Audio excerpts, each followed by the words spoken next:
Sir मैं इससे 3 साल पहले मैं ये बात बोल चुका हूँ कि वंदे मातरम को राष्ट्रगीत बनाया जाए। ये जन मन गण हमारे देश का राज नहीं है। ये क्वीन एलिजाबेथ उस जमाने में जो थे उनके लिए मान में रविंद्रनाथ टैगोर ने एक स्तुति गान लिखा था, उसको हमने मान लिया। भाग्य विधाता पंजाब सिंह, अरे ये हमारा नहीं है, हमारा है वंदे मातरम, लता जी ने गाया। ఒక్కసారి ఊహించండి, మన దేశ జాతీయ గీతం గురించి మనం ఎన్నేళ్లుగా నమ్ముతున్న విషయం నిజం కాకపోతే సోషల్ మీడియాలో ప్రస్తుతం వైరల్ అవుతున్న ఒక వాదన ఇదే. ప్రముఖ నటుడు ముఖేష్ ఖన్నా జనగణమనను బ్రిటన్ రాణిని పొగడడానికి రవీంద్రనాథ్ ఠాగూర్ రాశారని, దాని స్థానంలో వందే మాతరంను జాతీయ గీతంగా చేయాలని చెప్పారనే ప్రచారం ఇప్పుడు సోషల్ మీడియాలో వేగంగా వైరల్ అవుతోంది. ఈ వార్త నిజమేనా? నిజంగా ఠాగూర్ జనగణమనను బ్రిటిష్ రాజకుటుంబాన్ని పొగడడానికి రాశారా, లేక ఇది మరో వైరల్ తప్పుడు ప్రచారమా? ఒక్క నిమిషం ఆగి అసలు నిజమేంటో తెలుసుకుందాం. ఇది నిజంగా నిజమేనా? రవీంద్రనాథ్ ఠాగూర్ క్వీన్ ఎలిజబెత్ కోసం ఈ పాట రాశారా? అసలు మన చరిత్ర, రాజ్యాంగ రికార్డులు ఏం చెప్తున్నాయి? ఈరోజు మనం ఈ విషయంలోని అన్ని నిజాలను ఒక్కొక్కటిగా తెలుసుకునే ప్రయత్నం చేద్దాం. ముందుగా మొదటి విషయాన్ని పరిశీలిద్దాం. ఠాగూర్ జనగణమన పాటను క్వీన్ ఎలిజబెత్ కోసం రాశారా? ఎన్సైక్లోపీడియా బ్రిటానికా మరియు చారిత్రక ఆధారాల ప్రకారం ఈ క్లెయిమ్ ఎంత అబద్ధమో అర్థం చేసుకోవడానికి ఒక చిన్న టైం లైన్ చూద్దాం. రవీంద్రనాథ్ ఠాగూర్ జనగణమన గీతాన్ని రాసింది 1911 డిసెంబర్ 11న. మరి క్వీన్ ఎలిజబెత్ ఎప్పుడు పుట్టారో తెలుసా? 1926 ఏప్రిల్ 21న. అంటే పాట రాసిన 15 ఏళ్ల తర్వాత ఆవిడ జన్మించారు. ఇంకా పుట్టనే లేని ఒక రాణి కోసం ఠాగూర్ 15 ఏళ్ల ముందే పాట ఎలా రాస్తారు? ఆలోచించండి. మన దేశంలో హిందువులు, ముస్లింలు, సిక్కులు, క్రైస్తవులు అందరం కలిసి జీవిస్తున్నప్పుడు ఇలాంటి తప్పుడు ప్రచారాలతో మన మధ్య గందరగోళం సృష్టించడానికి కొందరు నిరంతరం ప్రయత్నిస్తూ ఉంటారు. మరి అలాంటప్పుడు క్వీన్ ఎలిజబెత్ కాకపోయినా బ్రిటిష్ రాజు కోసం రాశారనే ప్రచారం ఎక్కడి నుండి వచ్చింది? ఇండియన్ ఎక్స్ప్రెస్ మరియు చారిత్రక విశ్లేషణ నివేదికల ప్రకారం దీని వెనక ఒక చిన్న చారిత్రక పొరపాటు ఉంది.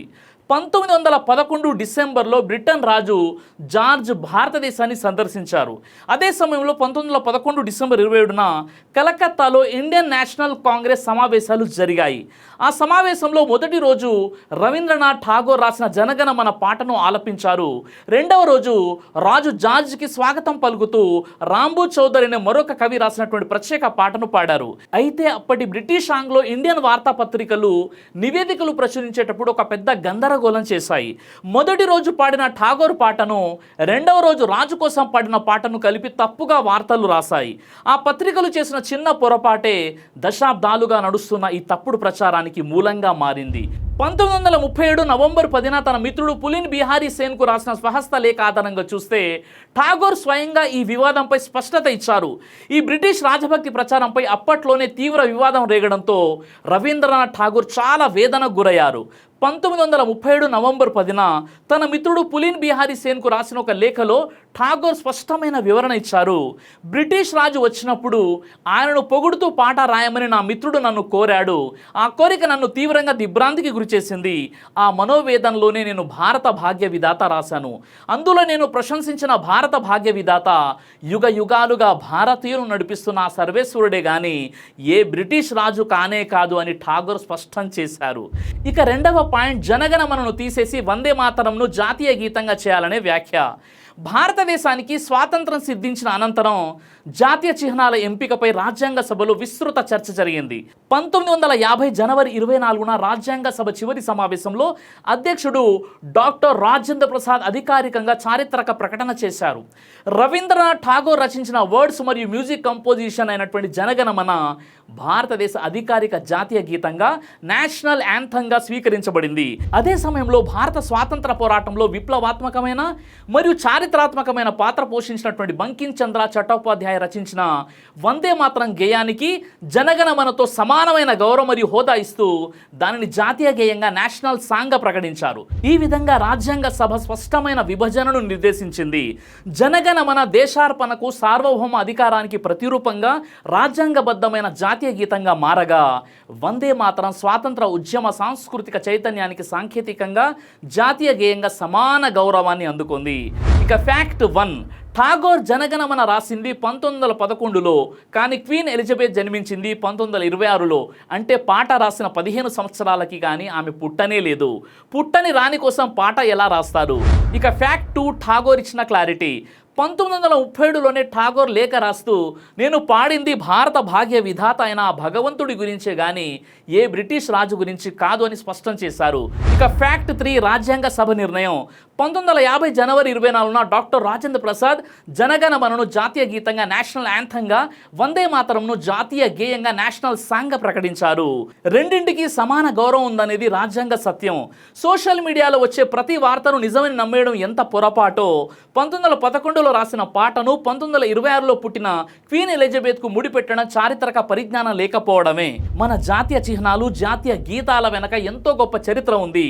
కాబట్టి సోదర సోదరిమల్లారా, సోషల్ మీడియాలో ఒక వార్త వైరల్ అయిందని అది నిజమైపోదు. ముఖ్యంగా మన దేశ చరిత్రకు, జాతీయ చిహ్నాలకు, మతాలకు సంబంధించిన విషయాల్లో మరింత జాగ్రత్తగా ఉండాలి. ఒకసారి ఆలోచించకుండా షేర్ చేసిన ఒక తప్పుడు వార్త వేల మంది మనస్సుల అపోహను, ద్వేషాన్ని, విభజనను సృష్టించగలదు. జనగణమన అయినా, వందే మాత్రమైనా ఇవి మన దేశ చరిత్రలో ఎంతో గౌరవమైనటువంటి స్థానాన్ని కలిగి ఉన్నాయి. మన మధ్య భేదాలు ఉండవచ్చు, మన మతాలు వేరు కావచ్చు, మన భాషలు వేరు కావచ్చు, కానీ మన దేశం ఒక్కటే, మన భారతీయత ఒక్కటే. గుర్తుంచుకోండి, దేశాన్ని బలహీనపరిచేది మన మధ్య ఉన్న వైవిధ్యం కాదు, నిజాలను తెలుసుకోకుండా ఒకరిపై ఒకరు ద్వేషం పెంచుకోవడమే. అందుకే ఇకపై ఏ వార్త వచ్చినా ముందు ఆలోచిద్దాం, ఆధారం చూద్దాం, నిజమా కాదా అని తెలుసుకుందాం, ఆ తర్వాతే షేర్ చేద్దాం. ఎందుకంటే ఒక నిజాన్ని పంచడం కేవలం సమాచారాన్ని పంచడం కాదు, సమాజంలో నమ్మకాన్ని పెంచడం. అదే సమయంలో ఒక అబద్ధాన్ని పంచడం కేవలం ఒక పోస్ట్ను షేర్ చేయడం మాత్రమే కాదు, మనుషుల మధ్య దూరాన్ని పెంచడం. మన భారతదేశం యొక్క అసలైన బలం భిన్నత్వంలో ఏకత్వం. హిందువులు, ముస్లింలు, సిక్కులు, క్రైస్తవులు, ఎన్నో మతాలు, ఎన్నో భాషలు, ఎన్నో సంస్కృతులు ఉన్నప్పటికీ మనం అందరం భారతీయులమే. కాబట్టి పుకార్లను కాదు, నిజాలను పంచుకుందాం. ద్వేషాన్ని కాదు, సోదరభావాన్ని పంచుకుందాం. విభజనను కాదు, ఐక్యతను బలపరుద్దాం. మన జాతీయ చిహ్నాలను గౌరవిద్దాం, మన చరిత్రను తెలుసుకుందాం, మన దేశ ఐక్యతను కాపాడుకుందాం. నిజాన్ని తెలుసుకోండి, నిజాన్ని పంచండి, దేశాన్ని కలిపి ఉంచండి. జై హింద్. దైవ ప్రవక్త ముహమ్మద్ సల్లల్లాహు అలైహి వసల్లం వారు తెలియజేశారు, కడుపుకు సంబంధించిన అన్ని రకాల వ్యాధులకు అద్భుతమైన ఔషధం తలిబిన. ఇది దైవ ప్రవక్త వారి సున్నత్, మంచి ఆహారం, ఇమ్యూనిటీ బూస్టర్. ఇందులో షిఫా ఉంది. ఇది మంచి ఔషధంగా కూడా పనిచేస్తుంది. కాబట్టి పిల్లలు అయినా, పెద్దలు అయినా, ఎవరైనా దీనిని ఉపయోగించవచ్చు. ఇందులో ఎలాంటి సైడ్ ఎఫెక్ట్ లేదు. ఖురాన్లో దైవం తెలియజేశాడు, తేనెలో మీకు స్వస్థత ఉంది. కాబట్టి స్వచ్ఛమైనటువంటి ఫారెస్ట్ హనీ కోసం మీరు సంప్రదించండి. అలాగే పురుషుల స్టామినా కోసం తయారు చేయబడినటువంటి హల్వా, ఇది అన్ని రకాల లైంగిక సమస్యలను దూరం చేసి వీర్య కణాల ఉత్పత్తికి సహాయపడుతుంది. మీ దాంపత్య జీవితాన్ని మరింత సంతోషకరంగా, ఆత్మవిశ్వాసంతో నింపడంలో సహాయపడుతుంది. మరో విషయం, ఇక డయాబెటీస్తో కేవలం మేనేజ్ చేస్తూ బ్రతకాల్సిన అవసరం లేదు. డయా కంట్రోల్ సప్లిమెంట్ కేవలం బ్లడ్ షుగర్ను తాత్కాలికంగా తగ్గించడం కాదు, డయాబెటీస్ అసలు కారణంపై పనిచేస్తుంది. అలాగే మన శరీరాన్ని నిశ్శబ్దంగా నాశనం చేసే ప్రమాదాల్లో కొలెస్ట్రాల్ ఒకటి. చెడు కొలెస్ట్రాల్, గుండె సమస్యలు మీ దగ్గరకు రాకుండా ఈ లిపిడ్ కంట్రోల్ అద్భుతంగా పనిచేస్తుంది.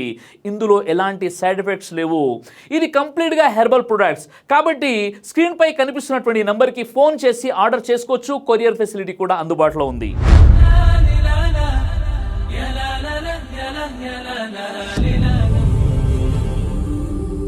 బ్రదర్ సిరాజ్ అని యూట్యూబ్ ఛానల్ని మీరు సబ్స్క్రైబ్ చేసినట్లయితే ఇన్షాల్లా దేవచిత్తం అయితే మీకు వీడియోస్ వస్తుంటాయి. అదేవిధంగా బ్రదర్ సిరాజ్ అనేటటువంటి ఫేస్బుక్ని కూడా లైక్ చేయడం వల్ల మీకు వీడియోస్ వస్తుంటాయి.